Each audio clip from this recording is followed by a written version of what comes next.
Pampa Debates. Oferecimento GBOX Previdência e Seguro de Pessoas. A proteção certa para a sua família. Unimed Porto Alegre. Cuidar de você. Esse é o plano. Biscoitos Zezé. Carinho que vem de família. E Banrisul. O grande Banco do Sul. Estamos iniciando mais um Pampa Debates.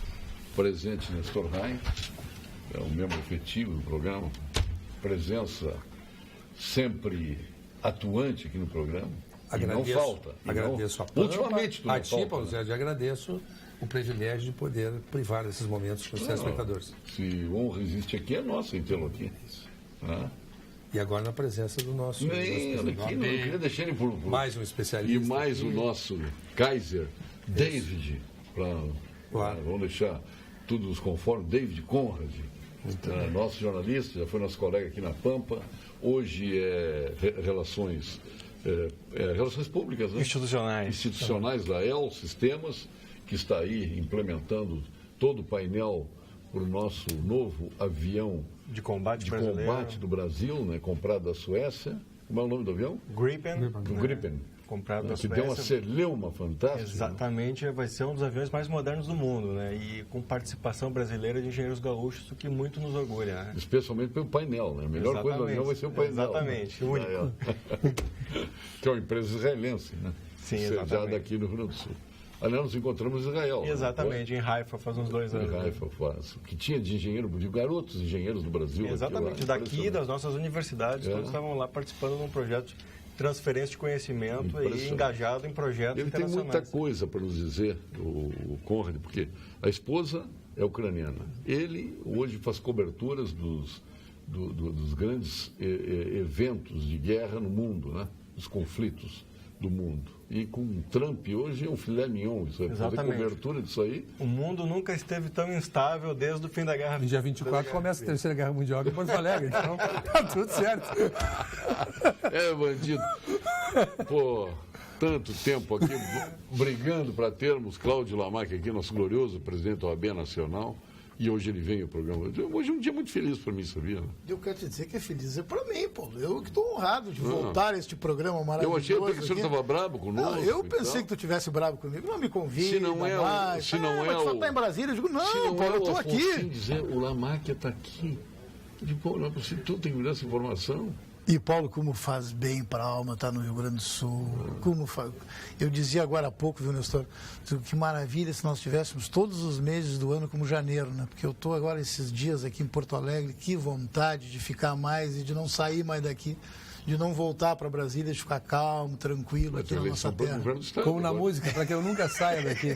Tem uma eleição para o governo do Estado agora, viu? Mas o nosso... Estão precisando de gente boa de candidato. É mesmo? É. Pô, então tá aí, Paulo Sérgio, vou te lançar agora. Não, eu estou fora. Estaremos nesse comitê, né? Cláudio Lamarck vai ser ainda, pode ter certeza. Não sei, nessa não vai querer, né?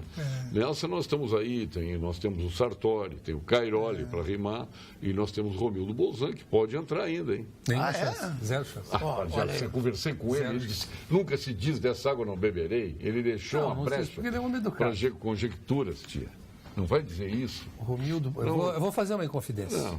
Não vai fazer inconfidência, vou fazer nós queremos. Inconfidência. Romildo Bolzan, ele será o presidente da CBF para organizar o futebol brasileiro. Olha aí, que nome, tem muito mais relevância do que ser deputado federal. Não, mas governador não é deputado federal. Não, mas por que tu quer o mal do Bolzan? Eu quero o bem do Rio Grande. Não, e o mal do Bolzan? E o mal do Bolzan? Ele ser governador? Porque os governadores se dividem no seguinte: eles vão piorando à medida que eles assumem os quadriênios. A cada quadriênio fica pior o governador, porque a situação fica pior e o sujeito não consegue resolver, então o governador fica pior. Não tem milagre que se possa fazer do Rio Grande do Sul. O Rio Grande do Sul eu quero ir embora daqui, mandando ele para o Rio. Mas enquanto vocês discutem, eu queria só botar o meu pitaco aqui para dar apenas um testemunho e até mesmo uma informação, né? Porque sou colorado, me sinto absolutamente à vontade de dizer isso, mas eu, pessoalmente, particularmente, acho que Romildo é um excelente dirigente e eu acho que seria um grande nome para a CBF. Um grande nome mesmo. Sem dúvida. Romildo Bolzan tem feito daria o futebol brasileiro uma estabilidade. E aqui falam colorado, não é aquela outra linha, aquela outra ala da família que é o meu irmão, que é um gremista. Né? Aqui falam colorado gremista. Um dos esteios do Grêmio. E dá esse depoimento sobre o Romildo. Acho que seria um grande nome para a CBF. Aliás, a CBF precisa muito disto, né? Precisa de ética, de moralidade, de estabilidade, de serenidade, de um gestor que seja efetivo. Olha, grande ideia. Isso aí. O Rio Grande do Sul ganharia muito com isso também. Quer afastar um concorrente para o governo do Estado? Não, Paulo. Eu estou na UAB, agora com filho novo também. Eu estou no Grêmio, outro está na UAB. Atirou perto, mas não na mosca. Aí vai passando. Variou no alvo. Vai passando. Mas vê que nós temos grandes nomes, nós estamos discutindo aí.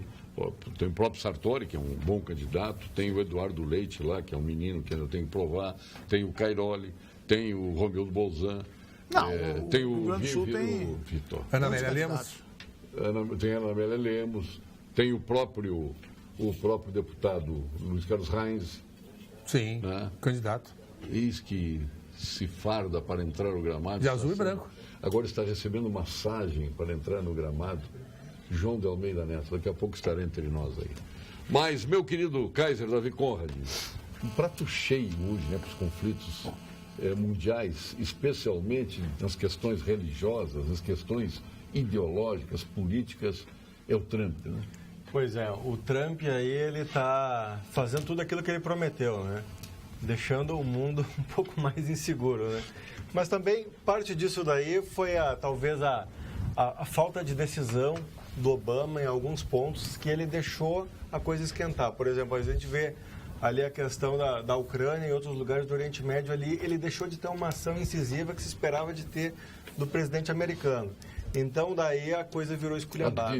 Tu querias que ele enfrentasse a Rússia ali? Não enfrentar a Rússia, mas assim impor os limites. Né? Porque assim como existe a impunidade... Então quer dizer que pode haver uma interferência na política de outros países, conflito de outros países? Não chega a ser nessa questão assim, por exemplo, houve interferência de outros países, por exemplo, a Rússia interferiu em outros países, mas caberia aos Estados Unidos, como uma grande potência global, de impor determinados limites. Vejamos aí a própria questão da Ucrânia, né, que a gente comentou na última semana.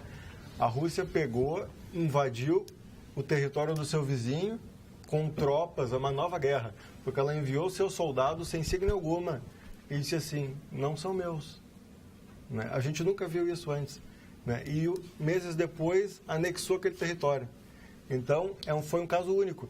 Talvez se naquele momento o governo americano tivesse sido um pouco mais forte, dizendo eu não aceito, isso é uma violação da lei internacional, se a Europa também tivesse feito isso daí. Só uma frase, mas em compensação, o Obama segurou a China e o Trump liberou a China. Exato. Também tem essa. Então, o mundo ficou bastante inseguro. Aí a gente vê também o que aconteceu recentemente com a China. A China tem uma zona marítima ali que ela ambiciona, que ela diz que é dela, né? E vários outros países se sobrepõem a essa área. Aí a China criou uma ilha artificial ali. Ela começou a jogar pedra e formou uma ilha enorme e montou uma base naval. E disse, isso agora é meu território. E o que o Trump fez? O Trump, ele está provocando ali a questão, mas na verdade eu não vejo que vai fazer muita coisa. Né? Então, assim, a situação está bem interessante. E aí, ao redor ali, a coisa começa a ficar mais quente. A China toma conta do mundo pelo que o americano fazia somado ao poder bélico. A China toma conta do mundo pelo poder econômico.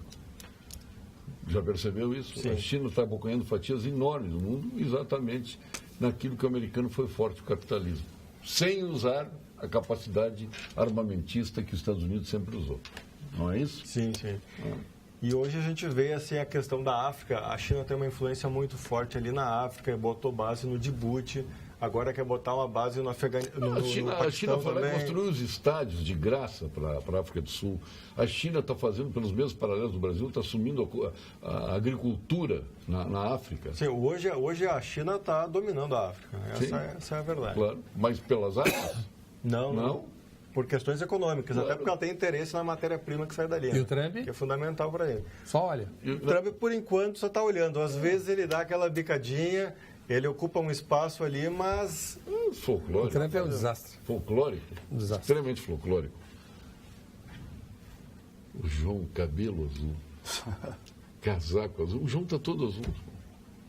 E do lado do Colorado, João. Meu líder, meu presidente nacional, meu amigo.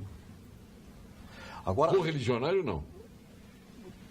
Pois olha, eu político não, nem esportivo. Não, eu não no campo tenho. esportivo nós divergimos, mas divergimos só nisso. Mas ideologicamente vocês estão no mesmo campo? Não, eu não tenho, assim, claramente a orientação política do Dr. Lamagna. Nunca conversamos a miúde sobre... Como tu não tem a minha esportiva também. O João é mais afinado politicamente comigo. Entendeu? Comigo. Se ele não fosse afinado comigo, nós não teríamos uma amizade de 10 anos. Não beberíamos, não faríamos nossas falas etílicas todas as semanas. Se nós não tivéssemos afinidade política, nós íamos brigar. Não, eu quero dizer, e não é baboseira, Cláudio, não é baboseira o que eu vou dizer. Eu me afino politicamente com todo mundo, porque embora eu tenha a minha ideologia definida, ela não é uma arma pontiaguda contra os outros. E nem uma ilha. Eu sou um homem de diálogo. Claro. Eu acho que essa é a ideologia que o Brasil está precisando. Diálogo, serenidade, equilíbrio, ponderação. Eu estava observando... Encontro, menos confronto. Eu estava observando o que dizia o Kaiser Conrad. O Kaiser. E todo esse contexto universal é protagonismo de lideranças, de elites, que talvez, estou supondo, talvez não correspondam ao projeto humano das populações que eles governam. Principalmente do ponto de vista da corrida armamentista, do confronto bélico que a todo momento... João, vamos imaginar o seguinte, né? Nós temos hoje o presidente, né, da maior potência mundial, o presidente de um país que, em tese, teria que ser referência. E ele administra o país na base do Twitter. Quer dizer, não existe nada mais claro, né, para definirmos exatamente quem é o Trump hoje do que isso. Como é que uma pessoa... E olha, gente, digo isso para vocês com muita naturalidade, tranquilidade, e até mesmo por estar vivenciando um momento ímpar na minha vida. Porque presidir a Ordem dos Advogados do Brasil, a OAB Nacional, o nosso Conselho Federal da OAB, num momento como este que o Brasil está vivendo, olha, Paulo, eu jamais imaginei na minha vida que eu fosse passar e vivenciar tudo que eu tenho vivenciado. E tenho ultrapassado os obstáculos e as dificuldades exatamente pela calma, pela serenidade, pela ponderação. Agora, imagina... É a pregação do encontro. O Obama... Antes do Obama assumir, o turista americano não podia andar na Europa. Era hostilizado. O Obama fez uma... Mudou a cara dos Estados Unidos. O Obama fez uma ele elasteceu as relações. E com o Obama, ele pode ter os defeitos dele, os titubeios dele, mas o Obama esteve ao lado de causas importantes demais. Os Estados Unidos não perdeu o protagonismo mundial como está perdendo agora.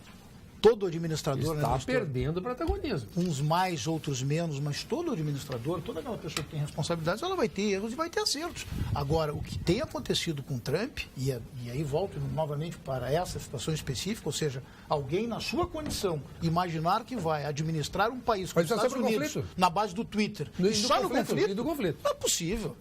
Aí eu digo, mas imagine neste momento que nós estamos vivendo no Brasil, com todas essas situações, que o presidente da Ordem dos Advogados do Brasil resolvesse administrar o OAB no Twitter. E com confrontos. Aliás, eu tenho dito muito que existem dois tipos de pessoas. Né? Tem aquela pessoa que o problema está passando a 10 quadras de distância, ela vai lá e busca o problema e bota do seu lado. E tem outros que veem o problema e dizem, olha, eu quero resolver o problema, não quero buscar mais problemas. O Trump parece que é isso. Tem gente que enxerga problema onde não tem. E tem gente que enxerga problema onde não tem. E parece que é uma liderança decapitada, sem cabeça, porque ela é única, pelo menos, me desculpe a ignorância, ela é única e exclusivamente do ponto de vista econômico e armamentístico. Não há um projeto cultural. As intelectualidades do universo, como os franceses, os ingleses, não tem mais hoje nenhum tipo de ingerência. É o poder bélico, o poder econômico ditando o caminho. Mas é um paradoxo, porque os Estados Unidos, por exemplo, as grandes cidades, Nova York, Chicago, Boston, tem esse projeto cultural que tu diz. O Trump governa de costas para a intelectualidade de esquerda ou para a intelectualidade norte-americana. Ele está de costas. Ele é, em todos esses lugares, ele é hostilizado. Ele é carta fora do baralho. Então, Nova York, ele não pode trafegar. Então, talvez Boston não pode trafegar. Do ponto de vista... Chicago ele não pode trafegar. Mas os Estados Unidos continuam, apesar do presidente da República, eles são uma usina de ideias. O homem mais, um dos próceres da esquerda mundial, que é o Noam Chomsky, é norte-americano. Então, e faz uma crítica fortíssima então, e fazia até a outros presidentes. São projetos de ícones, né, políticos, lideranças, até não muito legitimada, que, como tu está dizendo, não reflete. Sim, mas o sistema federativo americano, só para terminar isso é verdade que o sistema federativo americano não impulsiona os Estados Unidos. É um presidente da minoria. Tá, não, eu quero ir rápido, da minoria. E rápidas pinceladas, quem é o melhor, Obama ou Putin? Não, só para dizer, os Estados Unidos têm um sistema federativo em que não necessariamente os estados se alinham ao presidente da República. Claro que não. É diferente do nosso sistema aqui. Lá é federativo, aqui não. Lá é federativo. Lá eu estou fora do presidente da República. Aqui é... Kaiser, quem é o melhor dos dois para ti, o Putin ou o nosso do ponto de Donald Trump? Falando pessoalmente, como casado com uma ucraniana, se eu falar que o Putin é bom... Entendeu? Eu estou indo contra mas por quê? Mas isso não influi no pensamento. Que, para eles, o Putin invadiu o país, anexou parte do território e botou o país em guerra. Tu está dizendo a Crimeia. A Crimeia é a guerra que acontece hoje no leste do país. Mas a Crimeia, ela quis ir para a Rússia. Isso foi tudo... Essas são as fake news que a gente conhece, foi tudo influenciado, né? Mas, na verdade, se invade um país e se organiza um referendo independentista... Então, para ti, o Trump é melhor? Não que seja o Trump. O Trump até agora não mostrou nada. É muita retórica, ele governa pelo Twitter, né? Ele só fica como um cão latindo, mas eu não vi ele fazer grande coisa. Quem é o melhor? Isso é uma verdade. Eu não tenho nenhuma dúvida que o Obama é melhor. O Putin é um caudilho, o Putin é um ditador, o Putin é uma pessoa do mal, ele é uma pessoa mal intencionada, ele é um assassino, ele é uma pessoa com uma ação expansionista a qualquer custo de vidas. Presidente, então não há comparação com o presidente como o Obama que conseguiu manter um equilíbrio durante seus anos de governo. Donald Trump é melhor que o Putin. Então, o raciocínio de vocês. Não, aí é uma briga entre a Cruz e a Caldeirinha. Os dois.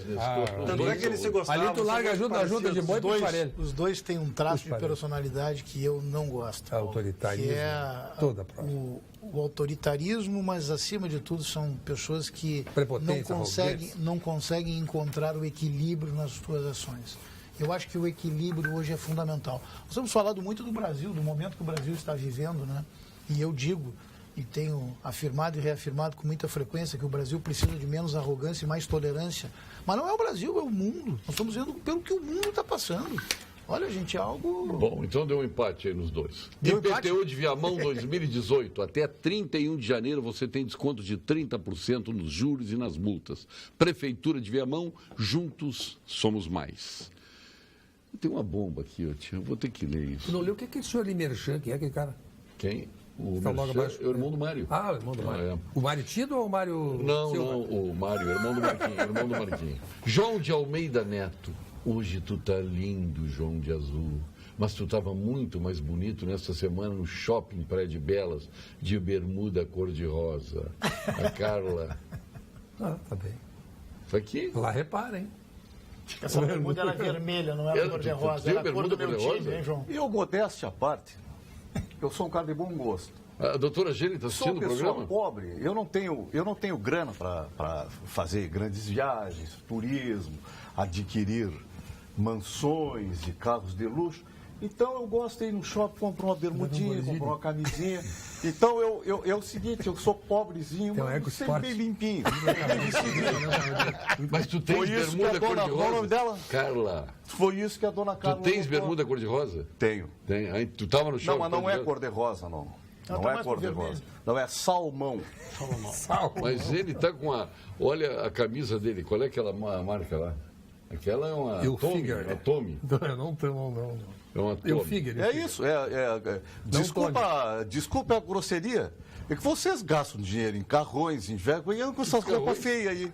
É isso aí. E viu lá, Max? E ele anda de Gordini. Aquela BMW que está ali Paulo Sérgio, porteiro da Pampa. Exatamente. Paulo Sérgio, para que novos jatos? Só se usarão nos morros do Rio e demais estados onde domina o crime organizado, pois a única guerra que temos há décadas é interna. O Ricardo Paim. Não, a Força Aérea Brasileira, ela está, como qualquer Forças Armadas do mundo, ela planeja e tem os seus programas de substituição. Hoje nós temos aviões que são os nossos F-5, que nós temos aqui em Canoas, são aviões que estão há 40 anos, mais de 40 anos voando nas asas da FAB. Então já existia um planejamento, né, um estudo, tudo, porque precisa incrementar com novas tecnologias, substituir isso daí não pode voar para sempre. Então, e o Brasil é um país que almeja ter uma posição global, uma influência regional, uma liderança regional, então a gente tem que estar muito bem preparado, né, para...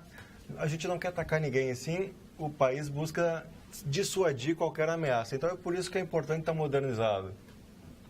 Ô, doutor Lamarck, violento. Eu estou cada vez mais preocupado com essa situação da violência que nós vemos no Brasil hoje. A nossa guerra interna, né? Muito grande. E eu acho que nós temos que... O Brasil precisa pensar numa linha de investimento efetiva nesse ponto, né? Porque a questão da segurança pública hoje é algo inaceitável. Vamos conversar um pouquinho sobre a questão dos presídios, né, Paulo Sérgio? Porque tem tudo a ver com isso, né, com segurança pública. O tema, a todo janeiro, que as notícias acalmam um pouco, notadamente no âmbito do judiciário, o tema que vem são os presídios. E eu me lembro que desde a época que fui presidente da OAB do Rio Grande do Sul, que venho alertando para esse problema, mostrando que efetivamente o que falta no Brasil nessa área é investimento na área prisional. E aí muitas vezes as pessoas olham e dizem, mas Lamarck, está defendendo investimento em presídio, as pessoas estão morrendo nos hospitais, tem que investir nos hospitais. Está defendendo investimento nos hospitais, tem que investir na área da saúde, tem que investir na área da saúde. Mas o investimento em presídio é investimento em segurança pública. Essa visão, às vezes, falta para todos nós. Porque aí nós achamos, olha, vamos investir num presídio, construindo um novo presídio, para darmos melhores condições para os presos? Também. Mas, acima de tudo, para darmos melhores condições para as pessoas hoje, que estão na rua, porque os presos hoje somos nós. Nós que temos, eventualmente, uma casa de rua e temos que ir para dentro de um condomínio porque não temos mais segurança numa casa de rua. Nós que temos que contratar seguranças privadas na rua. E ninguém enxerga algo que cai de maduro.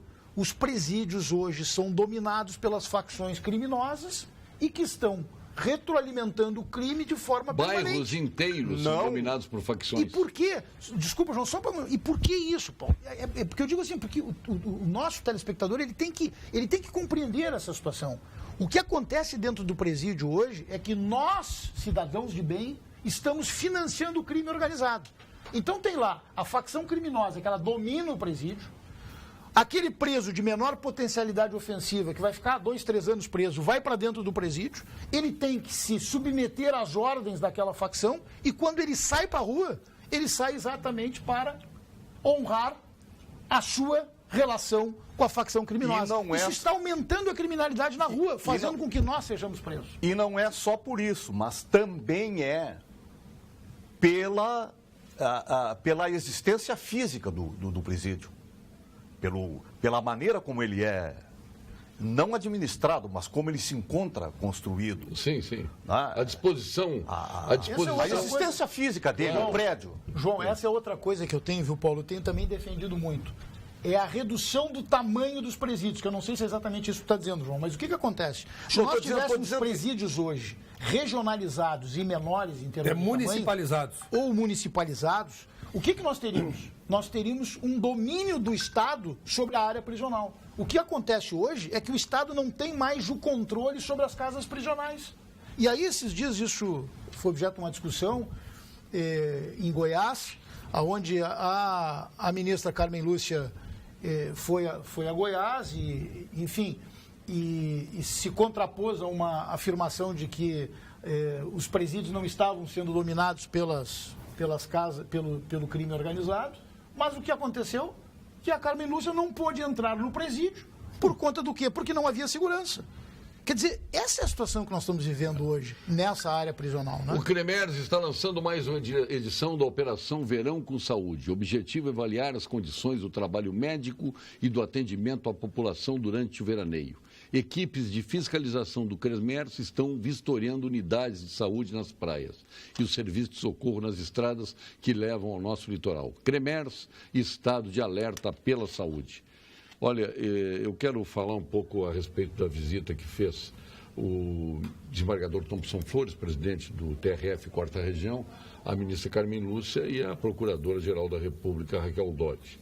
E que hoje até recebi uma crítica de um prócer aí do Judiciário Gaúcho, né, que disse que ele foi se preparar, está fazendo politicamente o caminho para ser ministro lá. Eu acho que ele fez uma grande jogada midiática em prol do próprio tribunal, em defesa dos juízes, dos desembargadores que estão julgando o Lula, e acho que um brado de alerta, inclusive, para as ameaças que estão aí. Então, de minha parte, o desembargador Thompson Flores tem todos os elogios possíveis. É um homem que eu conheci o avô dele, meu vizinho na praia, uma figura fantástica, e ele é uma figura extraordinariamente competente. Então, embora a gente veja que tem alguém no próprio judiciário que discorde dele, mas isso é democrático. Mas eu queria lhe ouvir a respeito disso, o Nestor, os advogados aqui presentes e jornalistas. Isso é, sem dúvida nenhuma, esse teu testemunho, Paulo, eu assino embaixo, eu conheço muito bem o presidente do TRF, o desembargador Thompson Flores, é uma pessoa que pensa exatamente com essa seriedade, com essa responsabilidade. É um momento que nós estamos vivendo aqui complicado, por tudo que nós estamos escutando. Eu acho que não vai acontecer nada, também quero deixar muito claro. Para mim, isso tem muito mais de barulho do que qualquer outra coisa. Agora, nós temos, né, quem tem responsabilidade tem que buscar, no mínimo, se acautelar. E o que o presidente do tribunal tem feito é exatamente isso, né? Buscar, primeiro, esta segurança, né, no entorno do tribunal e nesse período, e, acima de tudo, buscar a conscientização das pessoas de que, efetivamente, nós temos que respeitar as decisões judiciais, seja para que lado for, seja para o lado que for, mas uma decisão judicial ela tem que ser respeitada. Se nós não tivermos respeito pela lei, nós estamos dando um passo muito grande contra o Estado Democrático de Direito. Mesmo que ela venha de Gilmar Mendes. Ela tem que ser respeitada. Não, mas, Paulo, claro, mas nós verdade. Podemos discordar, e eu discordo de várias, mas nós temos que respeitar. E sobre o ministro Thompson também, eu me alio a isso, só ressaltando uma questão muito importante. O ministro Thompson não julga essa causa, não tem nenhuma interesse sobre esse caso, nenhuma. Porque quem preside o tribunal não participa de julgamentos em turmas. Quem preside é o desembargador. Para deixar isso claro, porque nós sabemos... Sim, porque às vezes as pessoas podem estar imaginando que ele esteja lá como julgador. Não. Mas nós advogamos que é estadual, advogamos os trabalhos, etc. O TFR da 4ª Região é, sem dúvida nenhuma, eu me sinto bem como advogado em labutar nesse tribunal. Tribunal sério, um tribunal com referência no Brasil. Quando perco, as minhas causas elas são fundamentadas, isso é da nossa vida e do jogo. Agora, eu me reputo diferente um pouquinho do Cláudio, um pouco mais espantado. Eu estou muito espantado com o que está acontecendo. Pessoas importantes batendo bumbo. Eu vi uma entrevista do ex-governador, que eu considero intelectual de nomeado, o governador da Sujeira, o que me espanta, porque era homem apoiador do direito alternativo, do direito achado na rua, o juiz como protagonista, e agora os juízes, trabalhares, então, mas o que era o direito, o chamado corrente, o direito alternativo, se não o juiz justiceiro, o juiz que aplicaria a sua sensibilidade no caso. Não, o juiz tem alguns nortes para julgar, o juiz julga baseado na lei. Quem já julgou sabe o quão cruciante é julgar, tanto é que o juiz João Ricardo mudou de opinião. Ter uma noção sobre determinada coisa, ter um sentimento, mas tu tem as balizas da lei, porque senão fica o sentimento da pessoa. Então, eu estou espantado com esse bater de bumbo, porque esse é um julgamento importante, ele foi porque ele tem muita importância para a nação. O ex-presidente Luiz Inácio, ele tem que ter a sua situação definida para um lado ou para outro, para que possa se estabelecer o pleito eleitoral aqui no Brasil. Então, fico espantado com essa resistência e com essa desobediência civil, dizer que vão incendiar o tribunal, que vão botar a bomba. Bobagem, não, mas é bobagem, mas acontece o seguinte, não se pode dizer isso. Desculpe, eu não considero isso um folclore, uma brincadeira. Eu acho uma coisa grave, séria. Palhaçada. Bom, mas Mas está dito. Não, realmente Muito algumas coisas graves foram veiculadas. Agora, Nestor, também não se pode tomar esse contexto verbal aí para tentar criar um clima de proibir as pessoas que querem se manifestar de se manifestar com o direito legítimo que todos têm. Ninguém pensa nisso. Sem dúvida. Acho que sim. A grande Igual a pessoa não pode dizer assim, é... eu vou incendiar o tribunal, vou jogar um caminhão, como tem aí várias pessoas dizendo, ou dizendo o seguinte, não, a presidente do PT, a Gleisi Hoffmann, nós não aceitamos qualquer veredito que não seja absolvição do Lula. Um minutinho. Não, isso é uma Mas um minutinho. Isso é uma minutinho. Isso não tem... Não vamos nem discutir. Nós três, como advogados, vamos dizer assim, a nossa condição humana, a nossa humanidade está no seguinte, nós temos que nos refrear e aceitar as vicissitudes. Isso nos torna homens melhores. Nós temos que aceitar que ganhamos. Vamos ouvir o Gleisi agora. Que eu quero só para resumir. Isso é da nossa vida. Isso é da nossa vida. Né? Mas vamos estar dizendo agora, respeitando o Tribunal aceitar. Regional Federal da 4ª Região, é um tribunal referência no país, inclusive.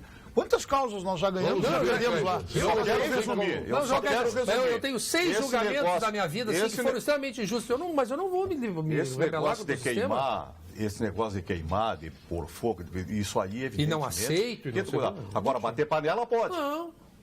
Quem quiser bater panela, pode bater panela, porque já bateram. E acho o seguinte, estou estranhando que a esquerda não bata a panela também. Deveria bater, sempre foi rei da mobilização, agora não deveria bater. As massas estão sendo manipuladas, por um lado ou pelo outro. A questão toda é que, assim, o barulho gera mais barulho e pode gerar uma ação. Então, o receio é que não é que vai ter uma invasão, que vão botar fogo. Eu não acredito nisso, até porque eu acredito na lei no país e acredito nas forças de segurança. Mas basta que uma pessoa ou um pequeno grupo queira fazer algum ato desestabilizador, aquilo ali pode ser a faísca para algo maior. É o que eu acho. Vinhos espumantes para todas as estações, Nestor Raim. Você encontra na Vinhos do Mundo, eleita a melhor loja de vinho de Porto Alegre. Em 2017, você encontra os melhores vinhos espumantes produzidos ao redor do mundo na Vinhos do Mundo. São mais de 1000 rótulos para você escolher. Conheça as lojas da Cristóvão Colombo, 1493, da Lípio César 203 e onde Nestor compra na Getúlio Vargas 1135. Eu queria acessar a adega do Paulo Sérgio, que tem 3.000 rótulos de vinho. Não tem 1.000. Tem 3.000 rótulos de vinho. Muito melhor. E ele é fidalgo, acolhedor, amigo. Por isso entendeu? que dá não os paga conflitos. nada, toma os melhores vinhos italianos, espanhóis. Exata Vocês que quiserem. do que dá os conflitos. Os caras vendem coisas que não existem.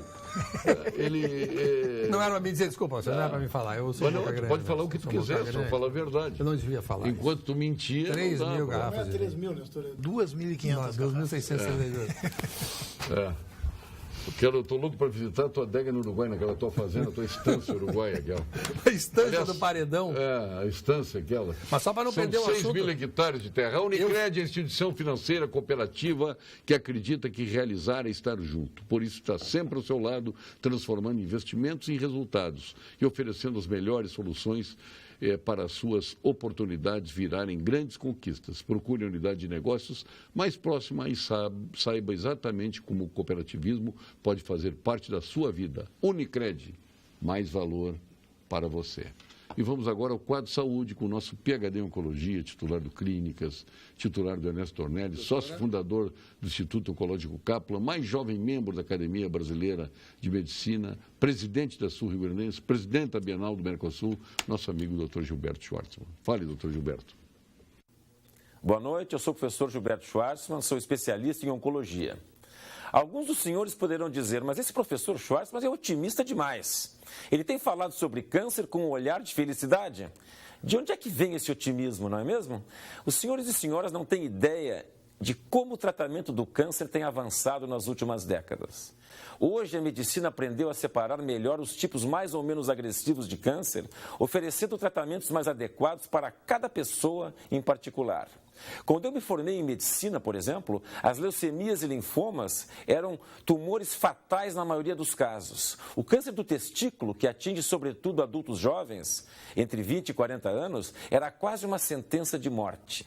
pois esses tumores hoje são altamente curáveis e as coisas estão melhorando também para os demais tipos de câncer.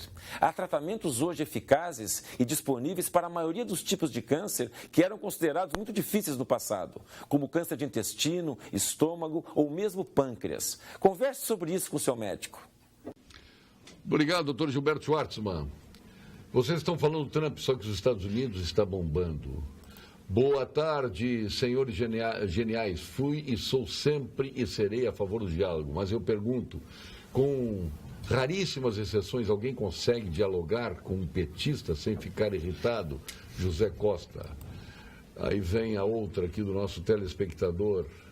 Não temos nem esgoto tratado. Aí o cara vem com os aviões de última geração. Avisa para ele que estamos no Brasil. Olha aí, agora resolveram pegar no teu pé, Kaiser. Também com esse nome, né? Presidente Lamáquia, porque o OAB não se manifestou no impeachment da Dilma, que o Senado e o STF rasgaram a Constituição, não a tornando inelegível. Marcelo Portes, aliás, pediram, não sei nem como anda, o pedido de impeachment do Temer. O pedido ao OAB. Primeiro dizendo para ela que a OAB se manifestou sim em todos os momentos, começando pelo processo de pedido de impeachment da presidente Dilma Rousseff, da cassação e afastamento do então deputado Eduardo Cunha, o todo-poderoso político brasileiro, naquele momento, ainda em fevereiro de 2016, foi o primeiro ato da minha gestão. Naquele momento, Eduardo Cunha era o homem mais importante na política brasileira. Muitos até acharam que a ordem estava equivocada naquilo que estava fazendo. Depois, hoje, quando se vê ele preso, é muito fácil fazer. E também pediu o impeachment do presidente, do atual presidente da República, Michel Temer, ou seja, a Ordem dos Advogados do Brasil cumprindo a sua missão, independente, absolutamente desvinculada das paixões políticas e partidárias, porque essa é a missão da instituição. Se não estou enganado, teve uma mandado de segurança até para que o presidente Maia processasse o impeachment do Temer. Muito bem lembrado. Boa tarde, bancada. Se não tivesse destruído o CIEPs, que o Brizola tanto lutou, com certeza teríamos menos criminosos, está dizendo Isabel. Agora, o João fez uma referência, Paulo Sérgio, importante, do negócio de bateção de panela, né? Eu fico espantado que com a mobilização que a esquerda sempre teve, que ela sempre foi muito mais capaz em mobilizar do que as pessoas que estão no espectro da direita. Esse silêncio absoluto, ou atordoados porque barbaridades aconteceram também com Aécio Neves e tal, e há um silêncio constrangedor. Eu compreendo. Ou não querem bater panela e ir para a rua, fazer o que... Não, há um silêncio em relação a isso. E os batedores de panela também sumiram, não vi mais os batedores de panela. Eu compreendo. Porque como é geral, a corrupção é ampla, geral e restrita. A bateção de panela não era contra a corrupção, era contra o PT. Essa que é a verdade. Era contra o PT. Mas também... Terminou o PT, a corrupção continuou exatamente a mesma e parou a bateção de panela. Mas esse sentimento é real, né, Paulo? De que há uma coisa generalizada, como dizia o Nestor. Né? É fato. E a sociedade, eu tenho dito muito isso, viu, João? Acho que a sociedade está adormecida, anestesiada. Olha o que diz o Rogério Berto, olha aqui para o senhor, ó. Olha aqui. Tenho apreço pelo doutor Lamáquia, mas a situação que vivemos hoje, uma boa parcela de culpa é a corporação do direito que o senhor Lamáquia representa, com a formulação de direitos na Constituição e favorecimento a bandidos, jamais vista na história, que gera apenas recursos da sua própria classe. Faço minha culpa, doutor Lamáquia.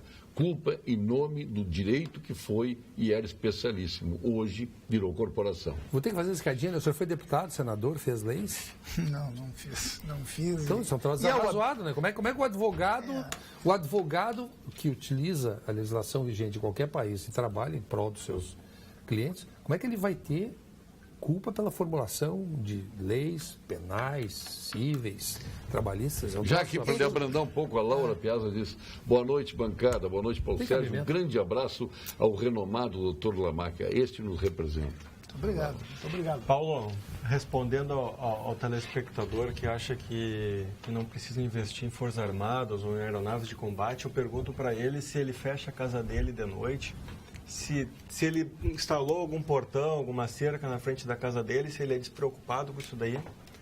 Com certeza não, né? Então, quando a gente investe em forças armadas, a gente está se preocupando com o que é nosso. Com esse estado enorme, com esse país de tamanho continental, cheio de riquezas, a gente se preocupa com a liberdade do povo brasileiro. Felizmente, nós nunca precisamos lutar pela nossa liberdade como outros países da Europa. né? Então, talvez esse telespectador e muita gente, ele não saiba a real importância das Forças Armadas e dos meios que elas usam para realizar o seu trabalho. Então, é fundamental aí que a gente esteja muito bem equipado, porque nós temos vizinhos que estão se equipando. A gente vê a questão da Venezuela, que comprou aviões modernos de combate. A gente tem as nossas fronteiras, nosso país é enorme, a gente precisa patrulhar. É que a Venezuela, daqui a pouco, vai ver os Estados Unidos. Agora, a parte grandiosa dos recursos que faltam para a segurança pública vieram de 2 eventos que eu lhe apoiei, a sua Marisa fazendo a mim. O dinheiro que foi gasto com Copa do Mundo. Que nós somos contra. Eu estava com isso na cabeça. O que nós botamos de dinheiro fora, estádios que hoje são potreiros, em Mato Grosso, Manaus, é um negócio constrangedor. Um país que hoje não tem educação, não tem saúde, não tem saneamento, não tem segurança. Construirmos os estádios que nós construímos e gastarmos o que gastamos. Por favor. Mas como é que a sociedade acompanhou o desenrolar desse projeto? Pacificamente, não houve uma voz discordante. Não, voz discordante. Os dois aqui discordando. Mas eu falei no primeiro dia, da primeira hora, da primeira vírgula. Também, da mesma forma. Eu critiquei também. Não, posicionamento institucional contra a realização da Copa do Mundo não houve de lugar nenhum. Opa! Não houve de lugar nenhum. Mas aí, João, contra a realização pode dizer que nós não temos força para fazer. Não, mas contra a realização da Copa... Mas eu sei o que o João quer dizer. O João diz assim, por que a Fiergues, a Farsul, a OAB, nós não fizemos, quer dizer assim, contra a Copa do Mundo, não façam, tá errado. Não teve, tem razão. Não teve. A OAB, gente, eu só queria dizer, não é colocar a ordem sempre como certa no processo, mas a ordem fez críticas efetivas não contra a Copa, e tu tem razão, não? A ordem fez crítica efetiva contra os gastos da Copa do Mundo. Ah, bom, que é a crítica. Não, mas que é a crítica que eu faço, viu? É a crítica que eu faço. Mas aí o João está certo. O que o João cobra é o seguinte: nós estamos errados. Nós tínhamos naquela época nos unir todos e dizer assim: olha, não façam. OAB é contra. Farsul é contra, Fecomércio é contra, Fiergues é contra, lojistas são contra, sindicatos e trabalhadores são contra. Não façam, nós não fizemos. Não, realmente. Eu acho que houve um engano.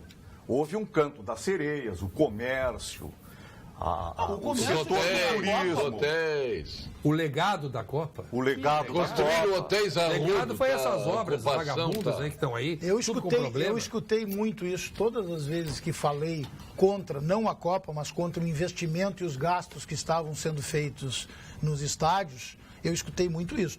Ou seja, que o Brasil receberia de volta isso a partir do legado que a Copa deixaria. Nós estamos vendo qual é o legado da Copa hoje. Dívida. Os hospitais cada vez piores, porque não houve investimento nos hospitais, as obras inacabadas, a questão da segurança pública, nós somos cada vez mais reféns. Como São bilhões de reais que foram postos aqui. Para mim, só tem uma obra que eu consagro, utilizo e me orgulho dela. É o viaduto do Mazembe. Eu pensei que fosse dizer o Beira-Rio, a reforma do Beira-Rio. Pensei que tu fosse dizer daquela reforma maravilhosa. Ele está antes. Não, mas não está depois, agora ele está vindo da Zona Sul. Não, agora o viaduto trocou de nome. O que os senhores acham dessa notícia de que o indignado... o viaduto do Mazembe, é um marco. Do Madrid. É uma... Como é que se diz? Da cidade, é um ponto turístico da cidade, o viaduto. Olha o que ele disse, que mudou de nome, agora vamos Madrid, é M também. Não vamos tirar, não. Tem que inventar outro viaduto. Isso lá. O Real Madrid é um clube consagrado, campeão do mundo não sei quantas vezes. Agora vamos tirar essa homenagem de um clube pequeno como o Mazembe. Já estão querendo de novo privilegiar o poderoso. Estão querendo levar para o Real Madrid. A homenagem que foi feita por um clube africano. O poderoso foi lá. Nós somos pela população pobre. Nós somos pela nação pobre do Congo. Aquele povo Congo que... E se mudarem o nome do viaduto, nós vamos para o Congo. Conseguiu aquela vitória. O poderoso foi lá e comprou o viaduto e agora o viaduto é Madrid, viu?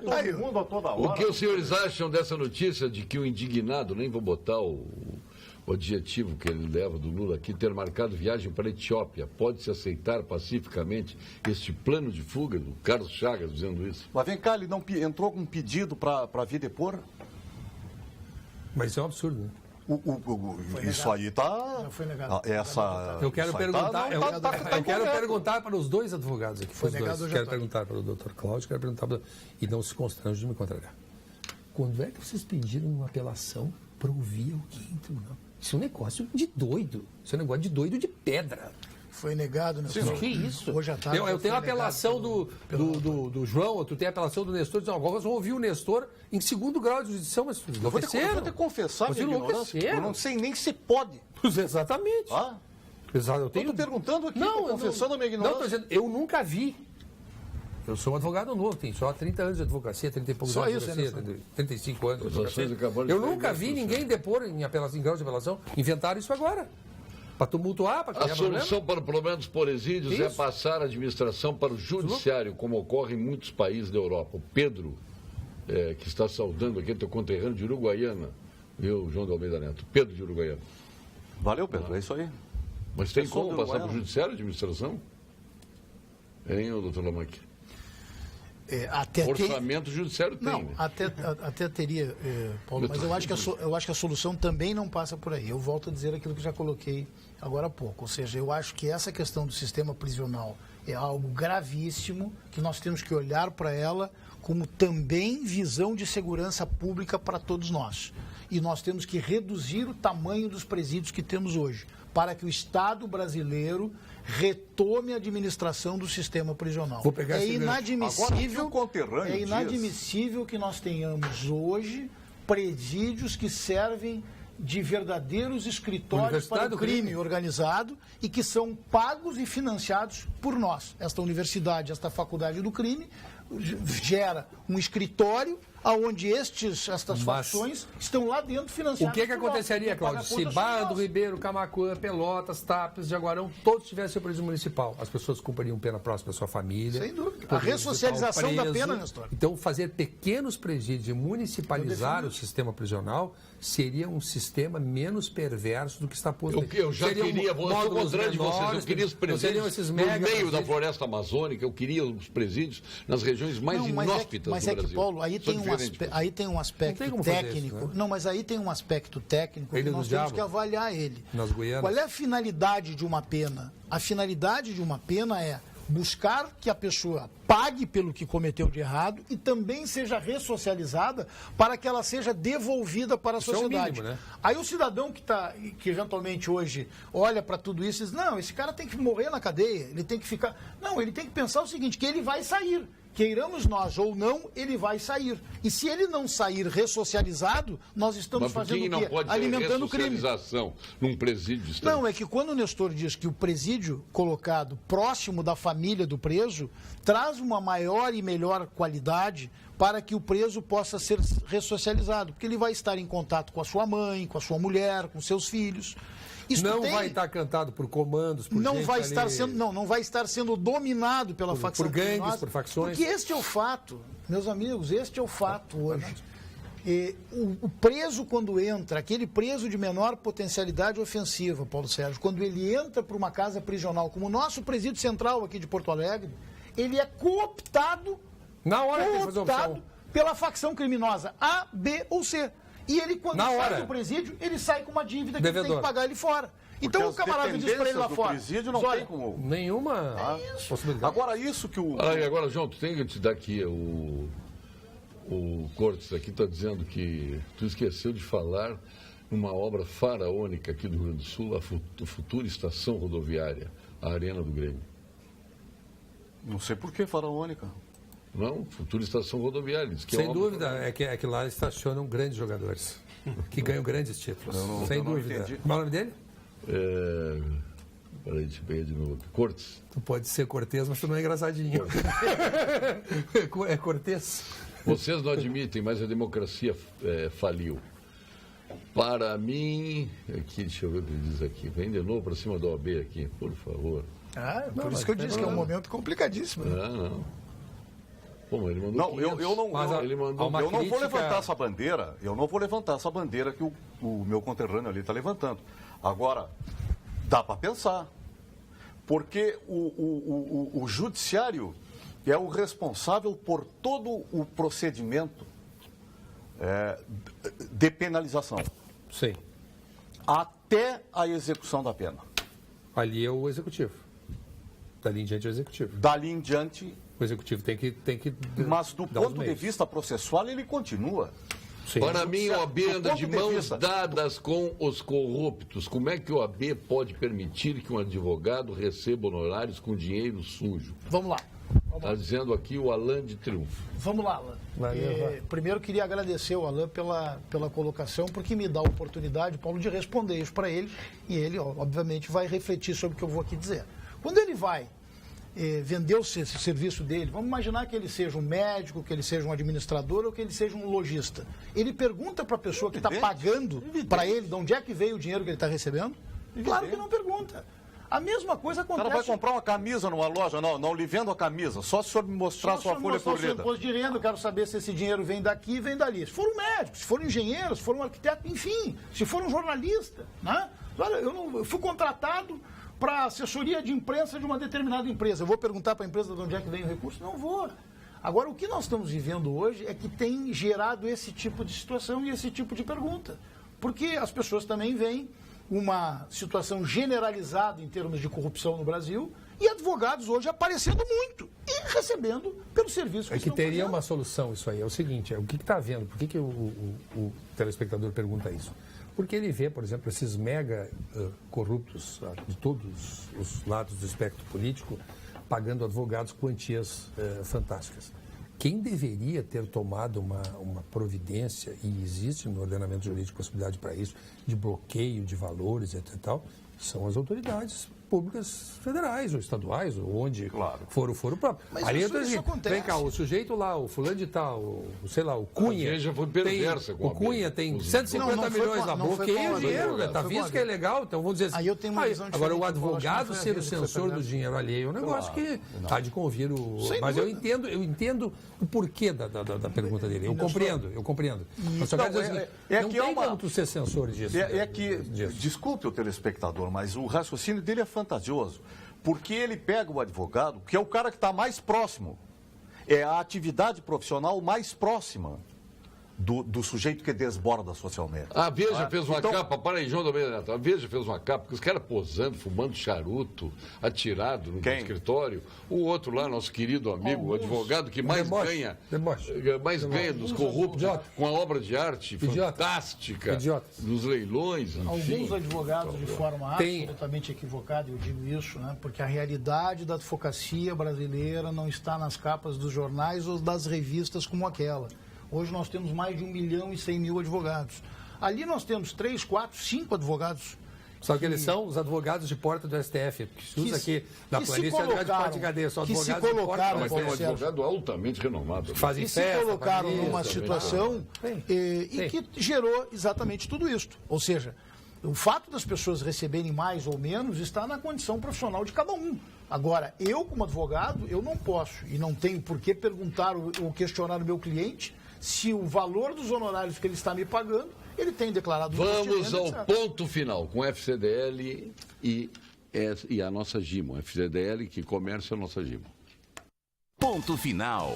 Oferecimento Produtos Gimo. Qualidade comprovada. FCDL apresenta Que Comércio, o maior e mais completo programa de qualificação e gestão de empresas. Olha, mais de 300 WhatsApps aqui e mais de 100 e-mails da última vez que eu olhei aqui. Parabéns aos senhores aí pela repercussão. Depois tem um aqui para o João Almeida Neto, que eu estou pensando se leio ou não leio, mas vou ler. Claro. Que eu vou fazer. Seu ponto final, Caio. Bom, gostaria de agradecer aí o convite para participar pela primeira vez do programa de vocês aí. Fosse bem na tua primeira estreia. Fui bem. E de retornar a essa casa aqui. Primeira estreia, boa. Onde 14 anos atrás eu fui estagiário. Iniciei minha carreira aqui, foi uma escola bastante importante. Né? Então, para mim, é um prazer retornar a essa casa. Maravilha, muito obrigado. Nestor. Não, meu ponto final, eu vou insistir naquela tecla, né? A nossa condição humana está na aceitação dos sistemas, né? Esse negócio de assim, eu não aceito a decisão tal... Eu me senti várias vezes na minha vida de advogado injustiçado por decisões. Nem por isso pus em xeque o sistema. Acho que acontece, as pessoas são seres humanos que julgam, né? Então esse discurso de que só aceito um veredito se for em meu favor, assim como haverá gente também que só quer condenação, gente que só quer absolvição. Então, eu acho que a dimensão humana está em aceitar serenamente e reafirmar a minha confiança, grande coisa, né? Mas, de qualquer forma, advogo lá no Tribunal Geral Federal da Quarta Região, que para mim, e esta turma e esses julgadores que estão ali são pessoas equilibradas, preparadas, conhecem a temática e vão julgar dentro de um enquadramento legal adequado e é o que o caso merece. João, eu levei mais para o lado folclórico, até por isso que eu vou ler isso aqui, né? É o Paulo Roberto aqui de Porto Alegre.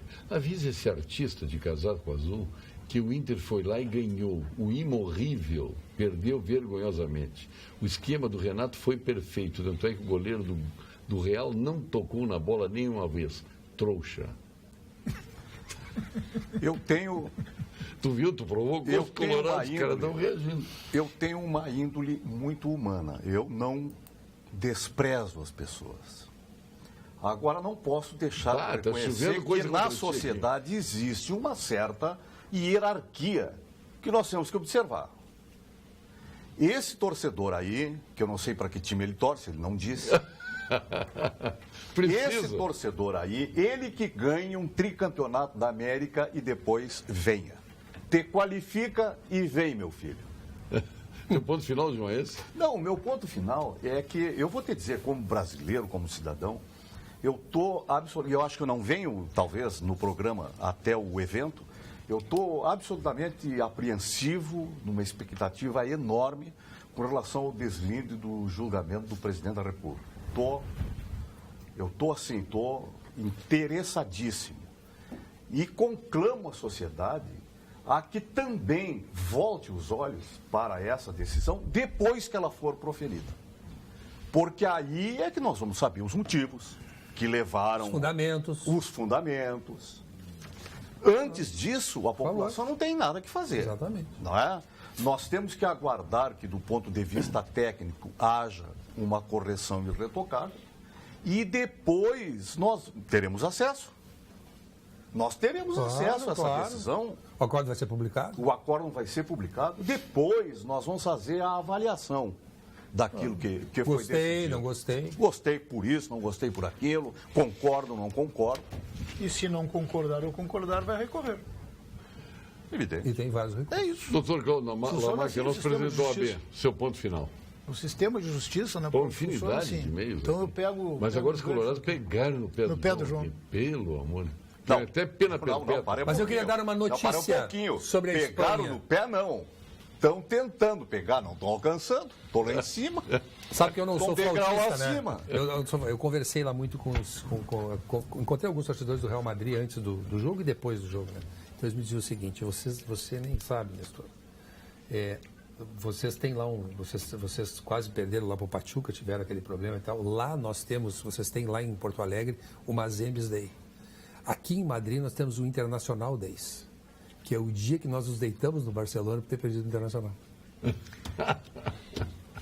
Sem vergonha. Entendeu? Não, me contaram, me falaram, eu não tenho nada a ver. Esse dia não chegou pro Grêmio. É o Internacional Days. Não chegou pro Grêmio. Eles diziam assim, olha, isso é um absurdo tão grande. Mas não, eu acho que foi um feito internacional fantástico. Dá uma de brisola aqui, dá um close, mais perto. Eu fui a Abu Dhabi em busca do milagre que o Mazembe fez, que olha o sorriso não consegui. Olha o sorriso. O que eu vou fazer? Paciência. Eu fico no close dele. Mas consegui passar pelo Pachuca. A pau e corda, não passamos. Ô, Paulo Sérgio, quer me intrigar? Presidente, eu claro. Te intriga. Não, mas eu estou contando uma história. Lá tem essas peculiaridades. O Internacional não vai deixar o presidente falar. Internacional é um motivo de orgulho para a sociedade gaúcha. O Internacional conseguiu isso que o sistema prisional se dedica. O Internacional caiu, foi lá no inferno, se ressocializou e agora voltou ao convívio dos grandes. Nós sabemos disso, tivemos lá duas vezes também, nos ressocializamos duas vezes. O belo exemplo do Grêmio Futebol Clube Internacional foi lá, olhou o exemplo do Grêmio, uma vez só. Se não fizer o ponto final, eles vão continuar. Não, duas. Não repite. Vocês foram duas. Duas também. Olha, nasci colorado, mas sou gremista. O bom filho da casa torna. Mas quando eu vejo... Olha a embaixatriz colorada chegando. Às vezes eu estou muito tempo fora do país, então eu fico torcendo pelo Rio Grande do Sul, né? Tá. Mas eu, Paulo, primeiro, reforçando, acho que o que colocou o Nestor e o que colocou o João, eu também concordo, eu acho que o ponto é esse, todos nós esperamos, né, como cidadãos, que esta decisão ela seja respeitada e que aquele que divergir tenha o recurso próprio e assim funciona o sistema de justiça e o Estado Democrático de Direito. Né? Eu tenho convicção de que nós vamos ter tranquilidade aqui no Rio Grande do Sul, não espero nenhuma anormalidade. Né? Agora, claro que temos que conscientizar as pessoas justamente deste ponto. E o segundo, Paulo, que acho que é fundamental por tudo que nós estamos vivendo no Brasil nesse momento, é lembrarmos que nós estamos com um mês de um ano importantíssimo, que é o ano de 2018. Porque neste ano nós teremos eleições gerais no Brasil. Isso nós estamos reclamando de muitas das coisas que estão aí. O ponto fundamental é chamarmos a atenção da sociedade da importância do voto neste momento. A saída do Brasil está, sim, neste processo eleitoral. Nós precisamos encontrar uma nova maioria. O Brasil precisa encontrar equilíbrio. O Brasil precisa, sim, que este processo eleitoral possa pacificar tudo isso que nós estamos vendo aqui. Boa noite. Que país mora o nosso excelentíssimo presidente OAB? Em que outro país preso recebe visita íntima, presidente? O abraço da Sibila Ribeiro, OAB-RS 5079. Mas ela não entendeu. Não estou aqui falando das visitas íntimas. Quem falou foi o Nestor. Muito antes, pelo contrário. O que eu estou dizendo é que nós precisamos ter um olhar sobre o sistema prisional para que nós que estamos na rua possamos ter segurança pública. Isso é que as pessoas têm que Não compreender. está funcionando. O sistema não funciona hoje do jeito que está. Desculpe, infinidade de WhatsApps e e-mails aqui que a gente não tem condições de responder. Mas aí Quem foi o presidente do OAB quando do impeachment, que pediu o impeachment do Collor? Marcelo Lavener. Foi ele, presidente? Foi ele. Com que certeza? Estava contra, foi ele, e que estava contra então, o pedido de aqui porque impeachment. Acertou os brindes aqui. Todo mundo me perguntou, como assim? Ele pergunta para um. Perguntei para a mesa. Não, senhor. Olha aqui, ó. Cláudio, quem era o presidente? Altos repelentes. Não. Olha aqui, Vamos recorrer, João. Repelentes da Apelação. Júlio Motim, hein? Apelação. Júlio Motim, repelentes da de Medlifar. Mas o que é isso? Bom, um sorteio absolutamente Mas que homem atrapalhado. democrático. Absolutamente Arbitrariedade. Apelem. Diga para esses gremistas que apelem. Nós não vamos ganhar. Recurso. Foi tão judiado aqui no programa, vilipendiado pelos gremistas. Aqui, quebrar esse microfone. Possam repelente que eles fogem de tudo. Mas não precisa. Amigo meu colorado que pode ser repelente do lombo do Nestor que está incomodando. Aniversaria hoje o nosso Ayrton Zafari, do nosso grande Ayrton. Um abraço a ele. A Luciana Scherer, tanta gente boa aqui. O Ziad Badra, lá de Livramento. Da de Livramento, grande abração, médico, grande figura, o Ziad Badra. Janete Volpato, Predebon, também de aniversário. Tudo bem. Turma. A Renata Hoff, nossa parceira aqui do nosso troféu Cenário Sul, decoração espetacular. Eventos Parabéns. A Josi Pens, de aniversário hoje também. Josi Pens, também. O Altair Venzon, nosso colega aqui, do teu tempo. Advogado. Parabéns a todos, entre tantos aniversariantes aqui. Parabéns, sejam todos muito, muito felizes. Obrigado, doutor Kaiser Davi Conrad, que eu já chamo de David, né, porque esse nome inglês, alemão e ucraniano. Nestor Heineken. E olha que chamam ele às vezes de Nestor Heineken. Nestor Heinz. Já que tem Kaiser, não pode ter uma Heineken aqui na mesa? Por favor. Por favor. Bem sacado. Por favor, obrigado. Não totalmente. Cláudio Lamarca, presidente da OAB, meu caro João de Almeida Neto, começou o programa elogiadíssimo pelo casaco azul, pela bermuda rosa desfilando no Praia de Bela Shopping. Que maravilha. Fiquei te imaginando tu com aquela bermuda rosa. Não é rosa. Já disse, é salmão, né, Vera Armando? É salmão. Pronto, Vera Armando. Muito obrigado. Fique agora com as principais notícias da sua região, com os nossos apresentadores locais do Jornal da Pampa. Retornaremos sempre de segunda a sexta nesse horário. Boa noite.